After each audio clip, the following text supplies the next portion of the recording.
This is a video guide to the setup and operation of Delta Incubator's Blue Roller range.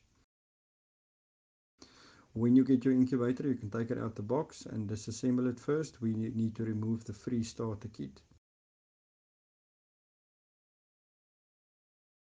In the starter kit, you'll see you've got a candler, a feeder, drinker, a 230 volt power supply cable, misting spray bottle, a water refill bottle, your guide, as well as a 12 volt supply cable.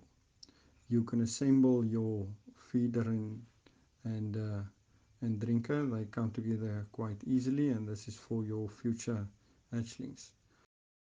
Once you're done with that, you can move on to assembling the incubator. We recommend building the Blue Roller incubators from the bottom up. It just makes it a lot easier. Every time you disassemble it, you do that. So firstly, you've got a hatching grid at the bottom. Then you add your rollers. They need to be centered for the tray to fit nicely. You'll feel when it'll just feel nice and snug. Then you add the second layer's hatching grid.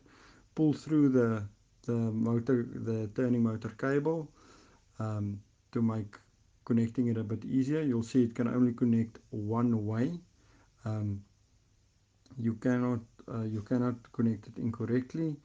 Once that's done, make sure it's nice and centered, and then you can add the second or the next level. You'll see here we didn't center it properly and I had to start over. Just make sure everything's centered and there's the same amount of clearance all around. Once you have that done, you'll feel that it fits in nice and snug and and it's secure. We always recommend keeping the incubator in the polystyrene as far as possible. That helps insulate it. Here you can connect the last plug to the lid. That's going to supply all the rollers at once. So if it turns all the rollers at the same time.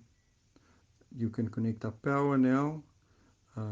Once it's plugged in, you'll see the display light up, and obviously it's cold now, so it'll take a while to heat up. You can connect the 12 volt and the 230 volt at the same time. It'll always choose the 230 volt and only run on the 12 volt once it's the 230 volt drops away.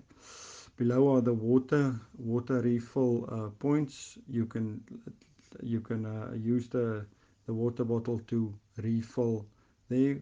Don't add too much water in the beginning. Just start with one bottle into the 3 trays and have a look at the humidity. If the humidity is too low, you can add a bit more, but we want to run anywhere between 45 and 65%. And only refill once the humidity level drops below 50%. Once your incubator is up to temperature and your humidity is stabilized, you're ready to set the eggs. Start with the bottom tray and work your way up. Lay the eggs on the rollers end to end. You can fit them rather snugly. Uh, uh, you can mark the eggs with the X and a 0 on each side. That just makes it easier to see if the eggs are actually turning. A lot of people want to check and it's difficult to see. So mark the eggs. You can also engage the turning by pressing the plus button on the incubator. So open up the lid, press the plus button, and you'll see that it, and make sure it does turn. Um, once the eggs are set and you are ready to go, you can run them for the first couple of days. On day 10, you're ready to candle to see how many of your eggs are fertile. Do this in a dark room using the incubator light in the lid. Here you can see there's a nice fertile egg. You can see the air sac. You can see it's developed. There's veins on the egg. Once you know, you can spot that quite easily.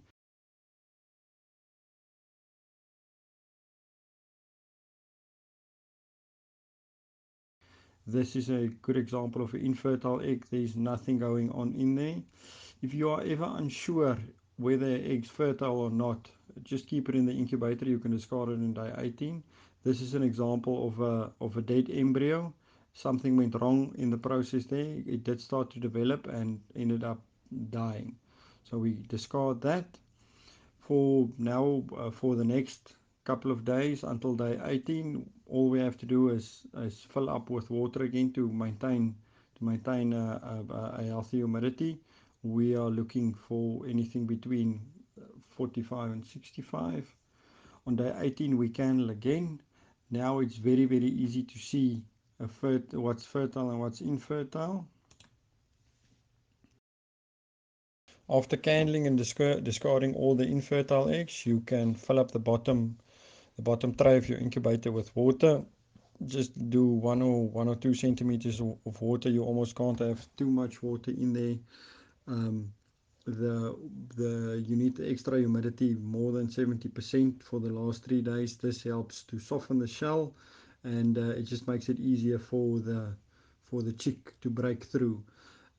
If you are giving feed that's high in calcium, it might be that your egg shells are incredibly hard. Then we recommend misting the eggs twice a day. Just open up the incubator and mist.